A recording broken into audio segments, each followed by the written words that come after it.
ఓ grand మా TV స్వాగతం. ఈరోజు నేను చెప్పేది వాకాయ పండి. ఈ వాకాయలు ఇప్పుడు సీజన్లో వస్తాయి, చాలా బాగుంటాయి. ఎందుకంటే శ్రావణ మాసం, ఆషాఢం, శ్రావణం బాగా వస్తాయి.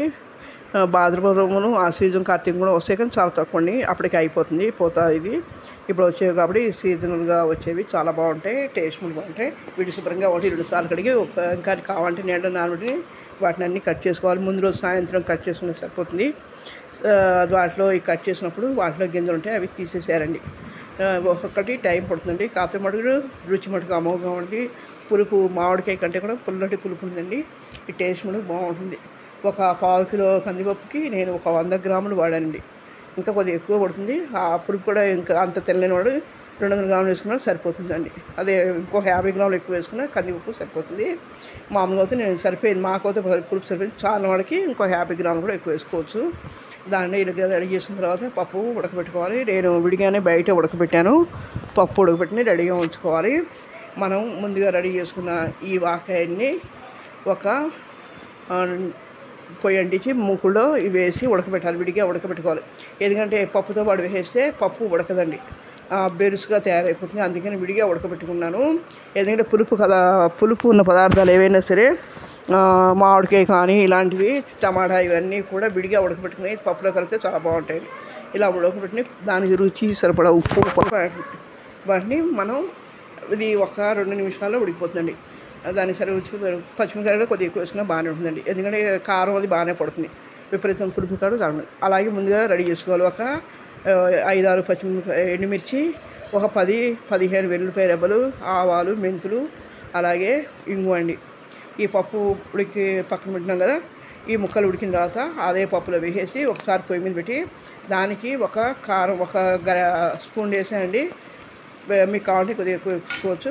పిల్లలు కూడా ఉంటారు కాబట్టి తిన్నాను బట్టి వేసుకుని అది పక్కన పెట్టుకుని దాంట్లోనే మనం బాండిలో నూనె వేసుకుని ఒక 2 స్పూన్ నూనె వేసుకుని దాంట్లో ఎండుమిర్చి, ఆవాలు, మెంతులు, అలాగే రెడీగా ఉంచుకున్న వెల్లుల్లి రెబ్బలు వేసుకుని బాగా వేసుకుని పోగొట్టుకోవాలి.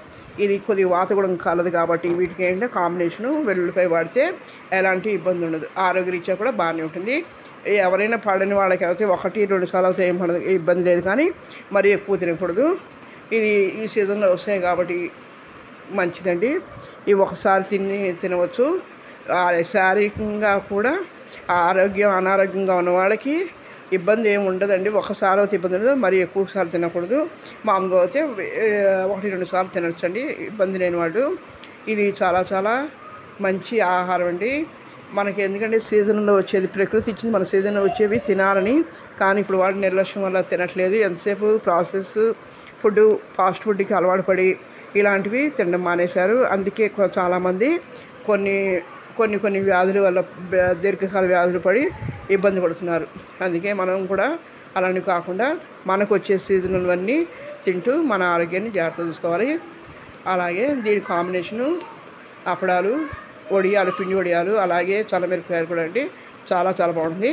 ఇది పిల్లల నుంచి పెద్దల వరకు ట్రై చేశారు. ఇది వేడి అన్నంలో చాలా చాలా బాగుంటుందండి. ఎందుకంటే ఇది తినవాళ్ళు ఎవరు కూడా వదిలిపెట్టరు, అంత రుచిగా టేస్టీగా బాగుంటుందండి. ఇది మీరు ఎలా ఉందో చూసి లైక్ చేయండి, షేర్ చేయండి, సబ్స్క్రైబ్ చేయండి. వ్యూస్ చూస్తున్నారు కానీ సబ్స్క్రైబ్ చేయండి మర్చిపోకుండా సబ్స్క్రైబ్ చేయండి. ఇది ఎలా ఉన్నది కామెంట్ చేయండి. మీరు మీ నైబర్స్, మీ రిలేటివ్స్ కూడా షేర్ చేసి వాళ్ళని కూడా ట్రై చేయమని చెప్పండి. మీరు ఎలా ఉంది చెప్తే నేను ఇంకా మరిన్ని మంచి వీడియోలు పెట్టడానికి అవకాశం ఉంటుంది. ఇవి కాకుండా ఇంకా మంచి రెసిపీస్ చెప్పడానికి కూడా నాకు అవకాశం ఇచ్చిన వాళ్ళు అవుతారు.